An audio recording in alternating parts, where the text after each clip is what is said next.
executive session. Good morning, everybody. Welcome to Pulaski County Fiscal Court. We've got a full house today, it looks like. As is customary, we like to open our meetings with the Pledge of Allegiance, and today with us is our new Tourism Director in Burnside, Ms. Allison Piles. And I've asked her if she would please to open us up in the pledge, if everybody please rise. I pledge allegiance to the flag of the United States of America and to the republic for which it stands, one nation, under God, indivisible, with liberty and justice for all.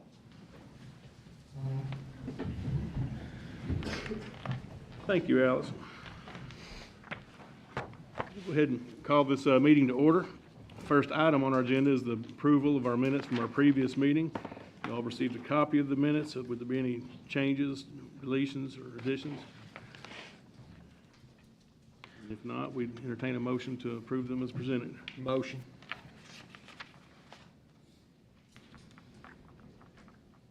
Second. We have a motion by Wilson. We have a second by Wielden, I think. Any further discussion? All in favor? Aye. Any opposed? Motion carries. We don't have old business discussed. We've got a few items in new business and some that aren't actually on there, but first thing I want to do, we've got a great opportunity today, and we're always excited to do this, but we've got with us from Southern Middle School, we've got two state and national champions in archery, and that's awesome that we get to brag on you all. And I would like to ask maybe if Coach Cook would come forward a little bit and talk about what they've been through, and maybe brag on them more than I can, and just talk about your students there and what they've accomplished. We're missing one of our state champions today. Miss Natalie Cummins sick at home today, so we're missing her, but she also is the state high school champion in the barebow division, female division. Christine is the state female barebow champion, state and nationals. Ryder Branscombe is the state and national champion barebow middle school division, youth division, state and national champion. So very proud of these children, these students. They have worked very hard. It's very competitive. They've excelled. They've done exceptional. I don't know what else I can say. I tell you what, we're sure proud of y'all. Y'all making us look good. Keep it up. I guess you all are what grades? 6th, 7th? Eighth. They're both in Okay. 8th grade. All right, so you got 4 more years to keep on bringing home the trophies, right? All right, we like to do something. Our highest honor we can give you from court is what we call a Pulaski County Colonel. And if you two would come forward, I'd like to present these to you. And if my court would like to gather in behind, let's get a picture with these champions. Basically, this is just the Pulaski County Colonel Award, just showing that we're proud of you and we're honoring you to give you here in court. Anyway, this is for Ryder. Come on forward here. Let's get her. Hey, Ryder. Lisa, come on up here. Y'all hold those open and show them to the newspaper. Yeah, Coach, come on. I'm sorry. Come on in here. See everybody? Smile, Ryder. 1, 2,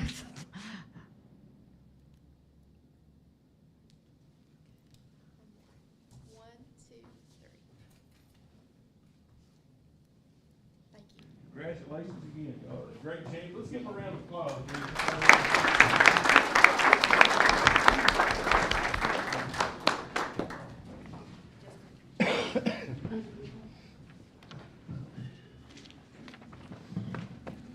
I just want to thank you all for recognizing me. Well, we love the opportunity to do that.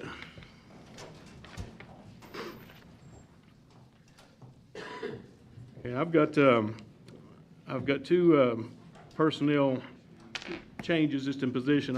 First, I'd like to recommend that we move Andy Richmond from driver to operator at our road department. Motion. Second. Motion by Strunk, and a second by Wilson. Is there any further discussion? All in favor? Aye. Any opposed? Okay, and then the next one would be to move Jason Wilson from skilled labor to an operator. Motion. Second. Motion by Wheeldon, second by Wilson.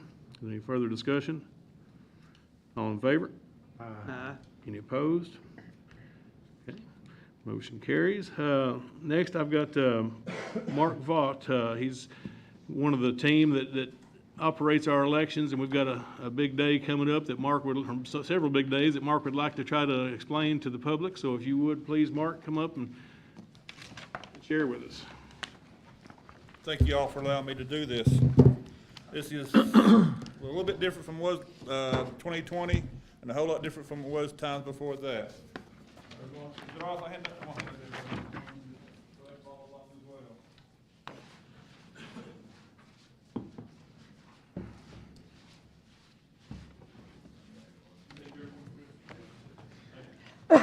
He done heard this last night, so he don't need to listen. On this page right here, you'll see 3 colored blocks. The top one is where we're voting at. The light orange ones are the voting centers, the blue ones are the combined precincts, and the green one is the in-person absentee voting location. Next below that, you'll see another one with dates on it. That's what those locations when they're going to be open. The X shows that like beginning on the 4th, that's where the in-person absentee voting location opens up, and it runs through the 11th. The next one down shows the times that those locations are open. Right now, we are still in the absentee mail-in phase. You've got till the 3rd of May to submit to get a mail-in absentee voting. After that, you cannot get one. The 3rd of May. Just call the office or go to Go Vote Kentucky to get your application. If you go to Go Vote Kentucky, it will send it to your house. You can go to the clerk's office and they can send it to a different location. So be aware of that. If you want it sent to your house, you can do Go Vote Kentucky. If not, call the clerk's office. After the 3rd of May, which is next Tuesday, we offer a series of voting, walk-up voting. Like I said, the first one beginning on the 4th, the 4th, 5th, the 6th, which is Wednesday, Thursday, and Friday of next week, as well as the following Monday, Tuesday, and Wednesday. The 5th, the 10th, and the 9th, the 10th, and the 11th. Those are just like years past. We walked into Linda's office and got a ballot there. The only thing about that is you got to have an excuse. The excuses are on the next page in that first block. There's 10 excuses there. As you see, if you're in the armed forces outside Somerset or Pulaski County, you can get one. If you're residing overseas, you can get one. It's, of course, a little late by now. Voter spouse who has surgery scheduled, lady in her last trimester, who age, disability, and illness, not able to appear at the voting place to get one at Linda's office as well. Like I said, that's between the 4th and the 11th. Beginning on the 12th, which is a week from Thursday, the 12th, the 13th, and 14th, we're having in-person, no excuse voting.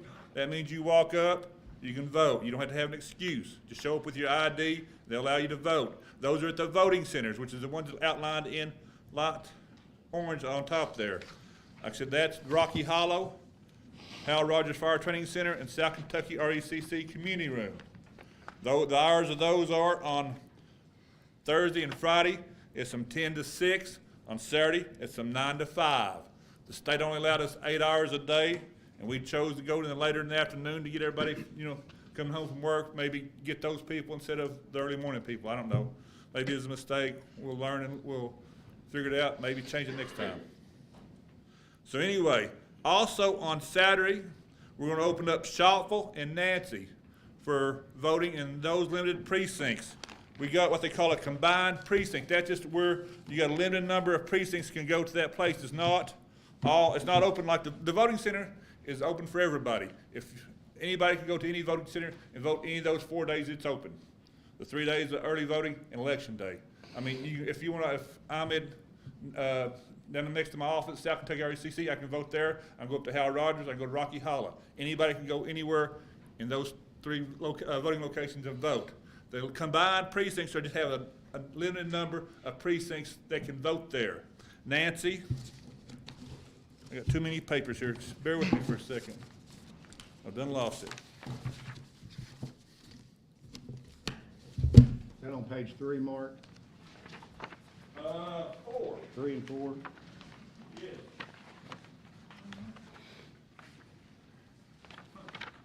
Let's give that to somebody. Anyway, like I said, Nancy, on page 2, it shows which precincts, at the bottom there, it shows which precincts voted Nancy. It's Nancy, Okolona, Harrison, Fall Branch, Hickory Nut, Naomi East, and Naomi West. Those are ones that can only vote at Nancy. If you're out voting Mayfield and have to be out at Haney's Apple Orchard getting apples and want to go vote on Saturday, you can't do that, because it's only limited to those people. At Shottville, people who vote at the Old Shottville Gym are Mark, Catherine, Mayfield, Mount Victory, Colo, and Dallas. Those are the ones we got limited at Shottville. Like I said, it's in Oak Hill Baptist Church. We've got Bourbon West, Saline, Oak Hill, Firebrook, the Neighborhood, Grand Central, and one more. West Burnside County, as well as Burnside County. We've got, I think there's 9 there. Probably got 10,000 people voting at Oak Hill. We got 4,200 voting at Shottville, and about 3,700 voting at Nancy. I think is what the totals are. So I mean, we just opened those other 2 up just because it's so far out. We're trying to, so they have to come all the way into town to vote early. We give them an opportunity to vote early on that Saturday. Our other 2 locations are, like I said, Science Hill and Oak Hill Baptist Church, the gymnasium there. Science Hill, you've got Estisburg, Eubank, Girdler,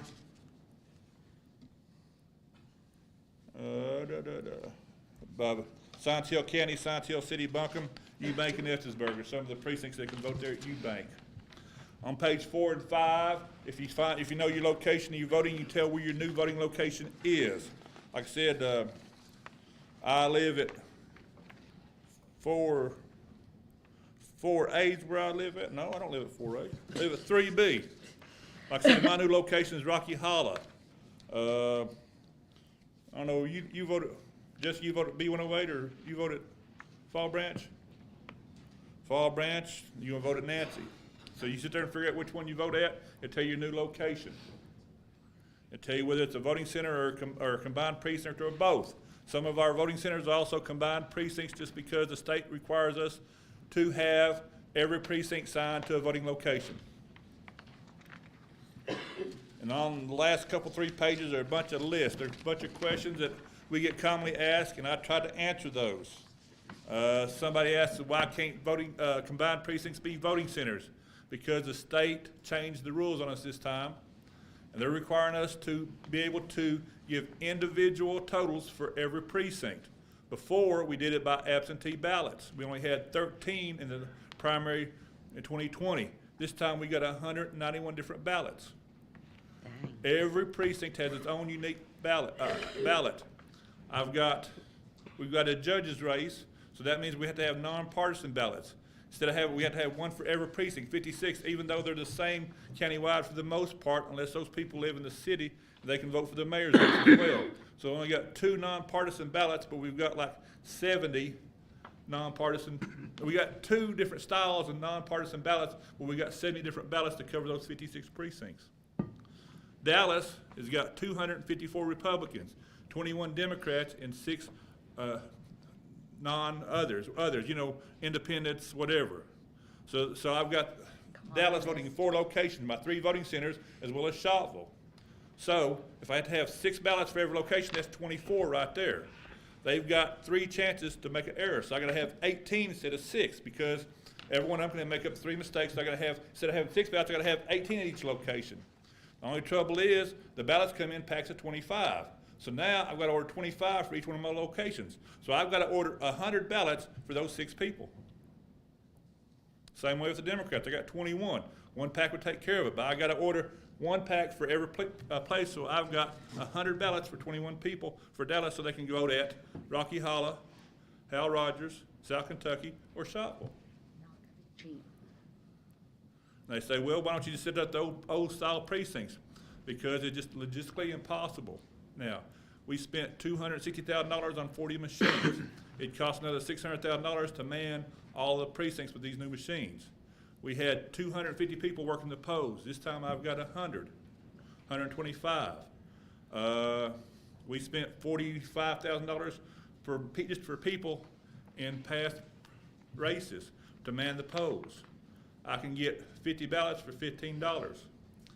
It's easier to get ballots than it is people. Like I said, I've got those people at Dallas, I paid them $700 to work there. I paid the people at A106 Firebrook $700. It cost me the same amount of money. I've got 2,200 people one place, I got 300 another place. I got 150 people in Saddlebrook. They had to have 4 people, $700. It's easier to get ballots, put ballots in different places, and just, as a side, have them vote. So that's why we went to the voting centers, because it was easier on the staffing of the people. It was easier to get the equipment out to it, and it's a little bit on the cheaper side, isn't it, Joan? It is. I know nobody likes it, but like I said, between the early voting last year and in 2020, we voted over 30,000 people. We only had 6,000 people vote on election day. That's less than 500 per precinct. We had 10 spots open. That's why we reduced it down a little bit, because we saw the redundancy. We've lost Eubank because they only served 3 precincts. We lost Northern Middle School because they can only serve 3 precincts. So we got it down from 10 to 7. And I don't know. Did I miss anything? You got any questions? Like I said, there's some, and the simplest thing is on the last page, the second to last paragraph. Let me give you this little quote here. All these voting options have me confused, and I can't figure out where I vote or when I vote. What do you recommend? Go vote at Hal Rogers Fire Training Center, Rocky Hollow Recreation Center, or South Kentucky RUCC Community Center on Election Day, May 17th. Simple as one. If they're confused, tell them to go vote at one of those 3 places on Election Day. They'll take anybody, and the 4 days are open. Before I leave, I also handed you all a composite ballot face. I think Dan was asking about it earlier. This right here, like I said, he's asking me specifically which magisterial districts are assigned to the city of Somerset. Like I said, since Jason's not running, we had to go to Denny Waddle and Cheney race. As you can see, there's only 2 Somerset precincts in there, West Somerset and Somerset Library. I don't see, Saline has got some city voters, but that's just that new Winter Circle apartment complex. I think we got 52 voters in there at present. So that's little city voters, but they've been asking, I guess people in the city of Somerset don't realize they can vote for magistrates. So like I said, the second has the library and Huffaker. The third, Somerset City Hall, Rocky Hollow, Meese Middle. Vault's got 6 voters in there. Caney Fork's got 3. Saddlebrook is, of the 153 people vote there, I think 152 are residents of the city of Somerset. We got one little apartment up there on Oakleaf Lane. Nobody lives there, but we got to have a ballot for it. We got to have 3 ballots for it. We got to have Republican, Democrat, and nonpartisan. But we don't print those out because nobody lives there. But it's still something we got to look at in the future. I mean, we always got to sit there and plan for. The 4th, you got Langdon Street. You got the mall, Grand Central, and the South End. And the 5th, I think the 5th only got 1. Somerset, no, they got the neighborhood, and there's 1 voter in the Burnside County who lives on Slate Branch Road where Alan Mayfield, I don't know if somebody even lives there or not now, but that's amazing you can recall that. But that's, we had 2 voters there at one time, and his wife died, and we went down to 1. I don't know if we got any voters there now or not. We've not checked the list lately, but we will. We will. Y'all have any questions? I do. Yes, ma'am. If you have any of these left, or can we make copies? I bought those, they cost me 55 cents a piece. Okay, can we make copies of I those can send you a PDF. for the judge's office? That way, if we have any, I'll they're send not you the customers. PDF. Thank you. Like I said, So we can pass this out. That's Sure. where I'm going with That's that. what they're, yes, that's what they're there for. I mean, that's why we hand them out. That's why I've got 100 of them So people, every time I see somebody, I hand them out. I think Marshall's got 2 of them, don't you, Marshall? I saw him last night at the city council meeting. So yes, they're for the, like I said, I went down to, 'Cause this is very helpful, Mark. This is great. what's your buddy's name over, Willie? I Willie got, Dick? yeah, I got 100 printed over yesterday, $55 plus tax, Commercial printing. commercial printing. Like I said, if y'all wanna get it from there, I can make arrangements, because I put 20 together on Sunday, and stapling them together was a pain in the posterior, so that's why I went to Willie's. It's a whole lot easier. I'm a lazy fat man. Any questions, comments? Thank you for doing this. If anybody needs me, I will speak at any public function. I don't mind. All we're trying to do is get the word out. I will put it posted again on my Facebook page. If you don't follow me, MH Fault, MH Fault. Be more than happy to friend you, and like I said, anytime I post it, I will let you know when I post it again. The FAQs do change. If you have any quick questions that you want me to include on the FAQs, I'll be more than happy to sit there and write one up. Before I didn't have the voting centers, this time I do have the voting centers, because everybody's confused about the voting centers, the combined locations, and the in-house voting. Anything else? Thank y'all for the opportunity to speak. Thank you, Mark. I thought I saw Rodney Cass, you're on that committee as well. Thank you all for all your hard work. Anybody else in here is on that committee? I know it's a headache, but thank you for making it clearer. We have, on our new business, Dream Big Burnside, but, because of the nature of the proposed property acquisitions, we're gonna do that in an executive session at the end of the meeting. So I'm gonna skip past that, and I'm gonna invite Ian Cole from the Lake Cumberland Area Development District to speak to the court. I promised to keep this short and sweet. I just kind of wanted to come over and introduce myself. I'm the new transportation planner with Lake Cumberland Area Development District over in Russell County. I just kind of wanted to go over what exactly I do for you all and for the cabinet. I take a lot of information for the cabinet, any kind of data that they need, statistical data on bicycle pedestrian paths or freight movers or anything like that for the public that they put on their website. I also facilitate any information that the public needs to get to the state for projects that they want to try and get pushed forward as state-funded projects. They do this through the SHIFT program, which is the Strategic Highway for Investment Formula for Tomorrow that they put forward. They give it a score, and they put that into the biannual construction plan every 2 years to get money for those projects. The governor's plan just came out here a couple weeks ago with the projects for Pulaski County and for the other counties in Kentucky, including the rest of the 10 counties in our district. I've got copies of those if you all would like. After the fiscal meeting, I can hand those out to you all for all the projects that got approved for the next 2 years in our area. I went to Frankfurt the last couple weeks and talked to Miss Kim Tompkins over the TAP grant, who facilitates its sidewalks, safe routes to schools, any kind of money like that. And they're changing that program a little bit to where they're dividing the population range for the amount of money that you're able to get. So from the 5,000 to 200,000 range, they're actually splitting that from 5,000 to 49,000, 999,000, and 50,000 to 200,000. And each one is going to have their own bucket of money.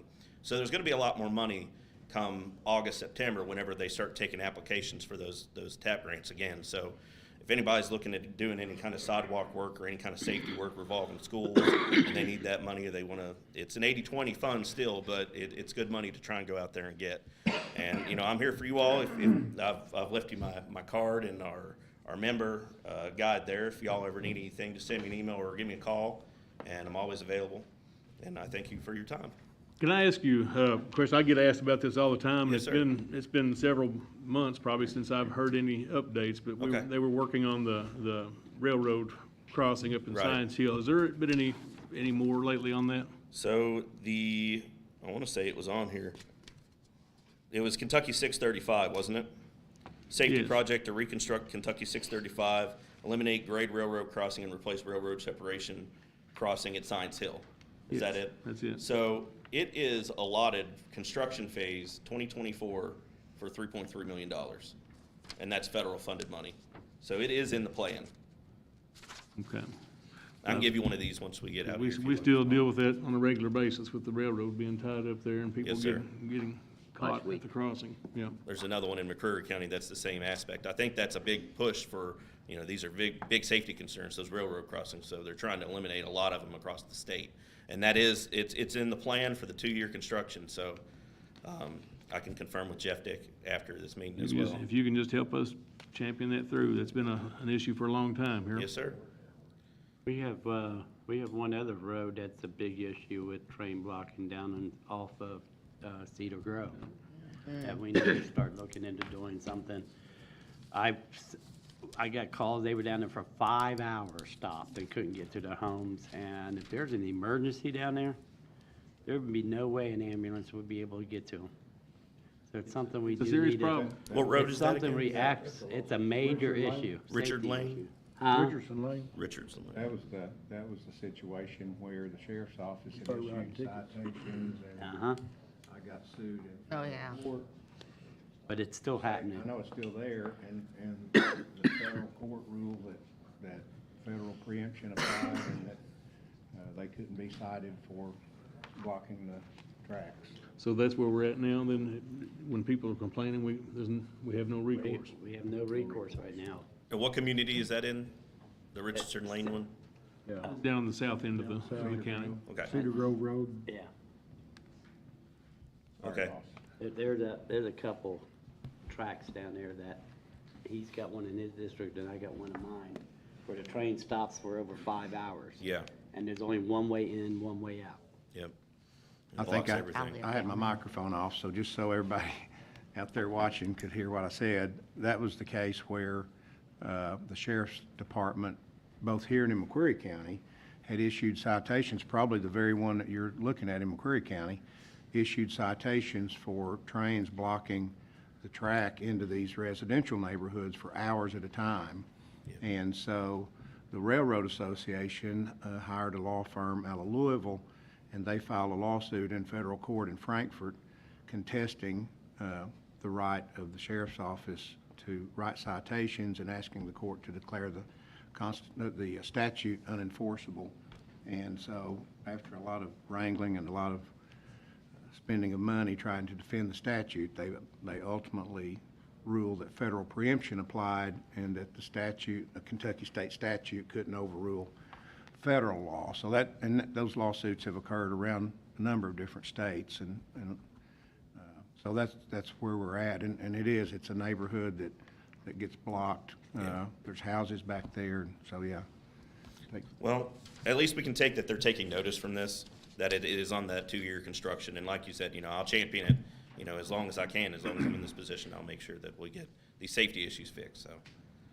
I know I've talked with the fire chief about that before, and he'd actually like to put another station on the other side just to deal with that sort of thing, because if there's a fire or EMS, something needs to happen out there, a wreck out there, I mean, they're gonna have to go 20, 25 minutes out of their way just to get around to that site. It's a serious situation, for anybody that's an emergency. Yes, sir.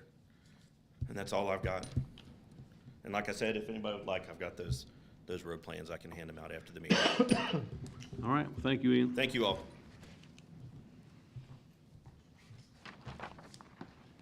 Okay, we have, need to advertise, we've got our yearly bids that we advertise for to try to get our vendors to turn in their bids in May, but we need to get that advertised with your permission. Motion.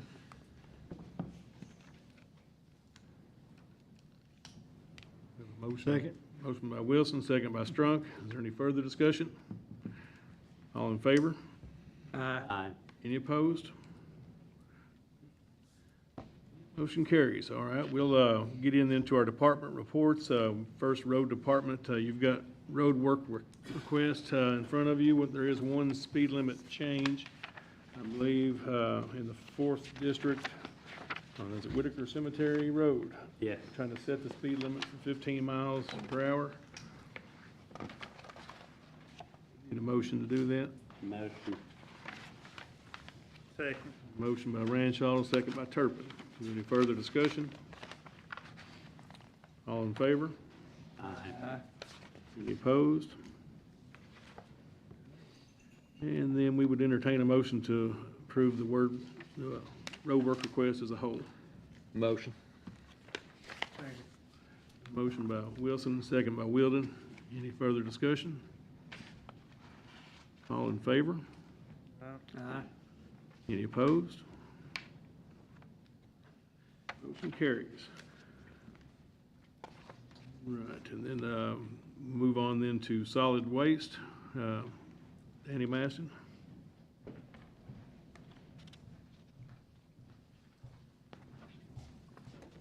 Asking permission to hire 3 part-time employees starting tomorrow, April 28th.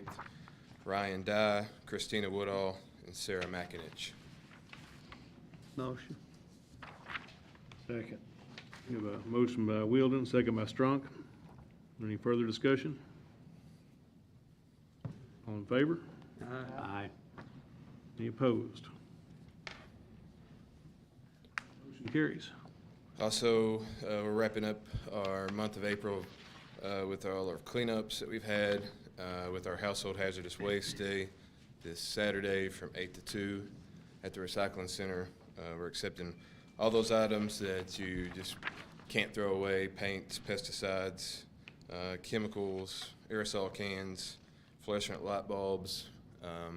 Bring it in. We have a company that comes down from Cincinnati and they take care of all this material for us. So if you have any of those things, this is the time of year to get rid of it, because we just do it this one day.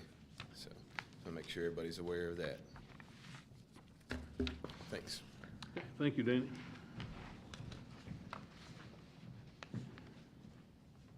All right, next then will be our treasurer's report, and before you start, Joan, I've got one, because we don't have a bill list today, I have one supplemental bill that I'd like to ask permission for the court to pay. This is for Darrell Floyd Electrical Contracting. We've purchased materials to put in a light at the boat ramp at Pulaski Park.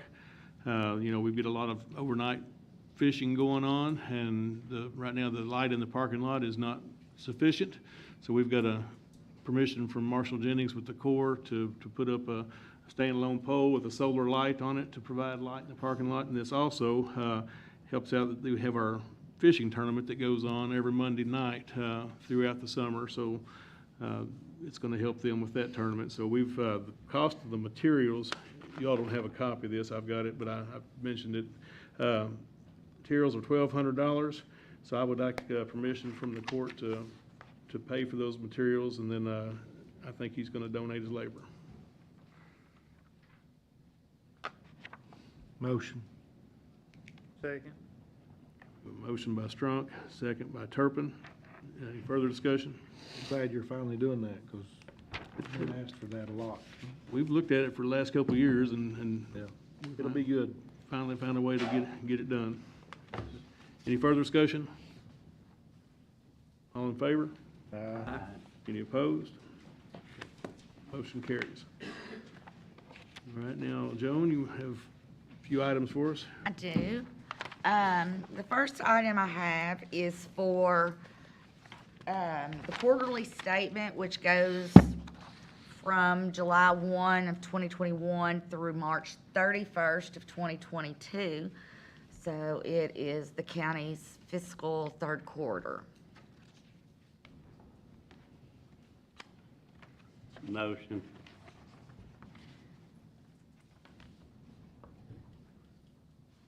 Second. Motion by Ranshaw, second by Wielden. Any further discussion? All in favor? Yeah. Any opposed? Motion carries. The next item I have are budget transfers for road fund, LGEA fund, jail fund, grant fund, fire fund, ARPA fund, and 911 fund. These are basically, they're housekeeping items. It's just moving money around within one fund, within the fund specific, from the reserve for transfer line to the line items to make sure there is money in it. no actual money is changing hands from these funds. It's just moving around, it's just paper. It's just moving it around on paper so as to keep a line item whole.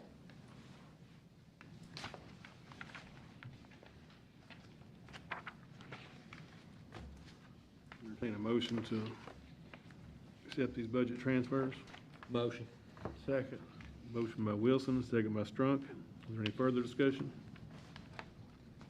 All in favor? Aye. Any opposed? Motion carries. The last item I have I have two fund transfers. They're both from the general fund. One is to 911. The second is to the jail, and both are in the amount of $200,000 each. Motion.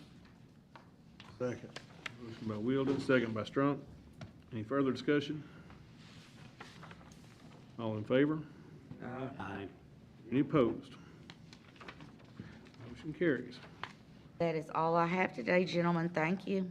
Okay, and then citizens' comments. We do have a gentleman with us today. He's been with us before and trying to get help on a situation he's got. But I would ask Mr. Ray Johnson if you'd like to come to the court, please.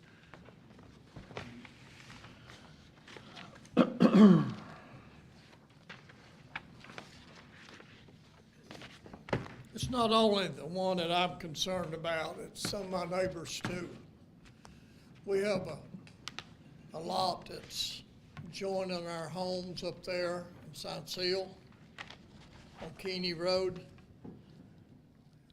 that it grows up and weeds and grass, and if it was a fire, probably our homes would go up too if the fire department didn't get there. That's one concern. Another concern is they have on the property 7 vehicles, which they moved some of them in there after they moved out.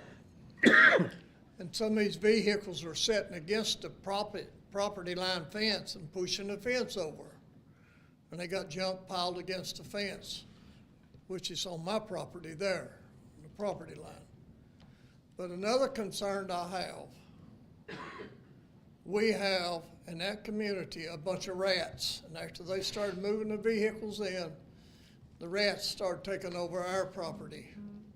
And I do know for a fact the rats has came from that area because I've seen them come up. They've been some killed on the way up to our house, which my home is less than 300 foot away from this property. But I own another one down there and it's like 25 foot away. And that's the one that I'm concerned about if there's a fire in there. Not only am it I'm the one that's living there, we have 2 people there. One of them's a child that has autism. He's a very well-behaved child. But with what we've got in there, rats and snakes are gonna move in too. I'm concerned about him. And I think there should be something be able to do about this property. I know we have an ordinance, and I understand the ordinance is for subdivisions. But taking care of the subdivisions, the money comes from all of us in the county. It's not just money just from the subdivision taking care of them. So it's a little bit of discrimination because we're paying to have somebody else's place taken care of, but we don't have that opportunity. I know there have to be another ordinance changed, but that's not up to me. But I'm concerned of what's going on in my community. They have car tars down there one time and they've moved a few out. There were over 30 car tars laying there piled up. And everybody knows that that's a place for mosquitoes. And they don't do anything about it. I've only seen them there once. Well, I didn't see them. Somebody told me it was there. One of the neighbors said they were there one day a couple weeks ago. but it's just laying there continuously every year growing up, and the grass is falling down, and it's getting to be a fire hazard too. And I'm concerned about this and think there should be something done. Mr. Johnson, I do understand the situation, and we've got multiple situations throughout the county that are similar. And we have discussed, the fact that the ordinance is dated, and it probably needs to be adjusted in some form or fashion. We've just talked about the best way of doing that, because anytime you make a change, it affects everybody in the county in one way or another, some positive, some negative. But we do talk about that, and we are looking at a way to make that ordinance better. And I know Danny Masson with our solid waste has been to your place a couple times to see this, and we've talked about what we can and can't do. But I feel like maybe if there are indeed rodents coming, I don't know if this can be a health department issue at that point or not. I'm not sure how that law reads, Danny.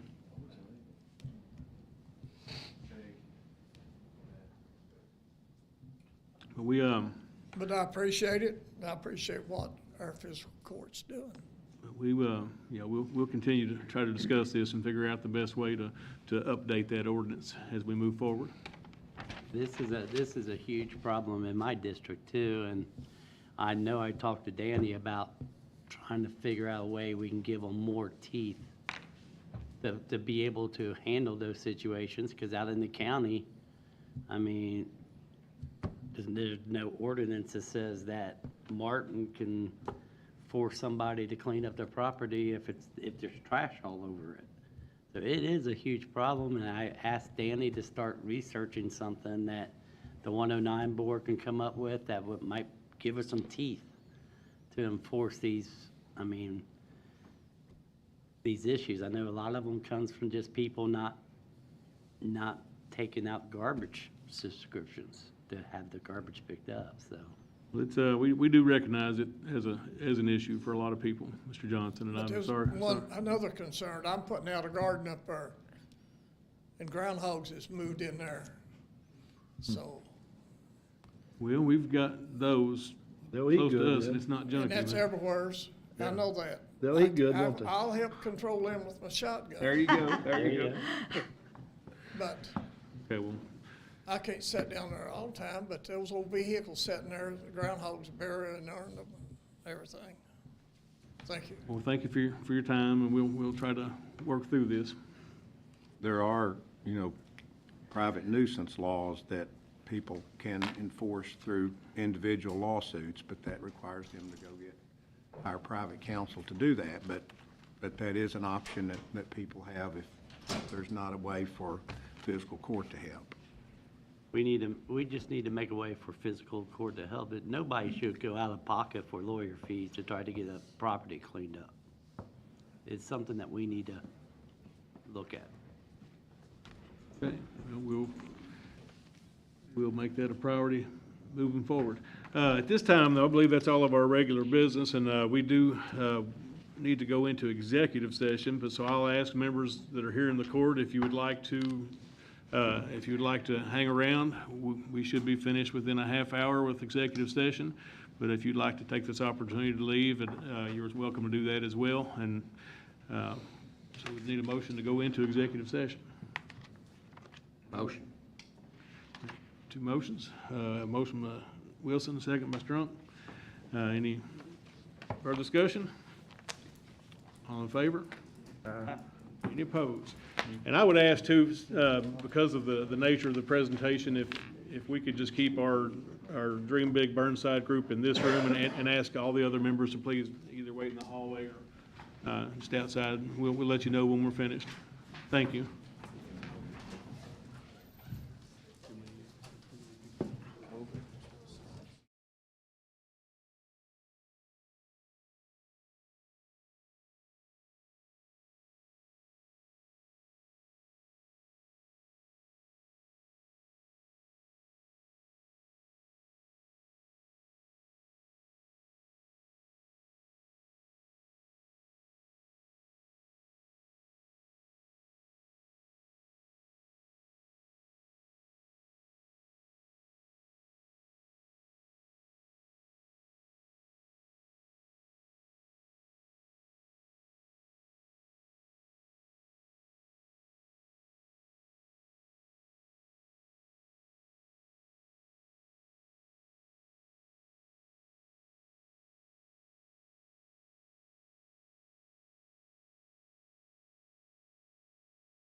Executive session.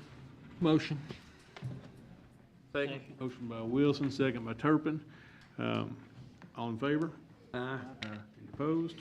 Okay, no action was taken in executive session. We were just made aware of plans that are hopefully going to be big for Pulaski County, but we will be able to announce that in the future.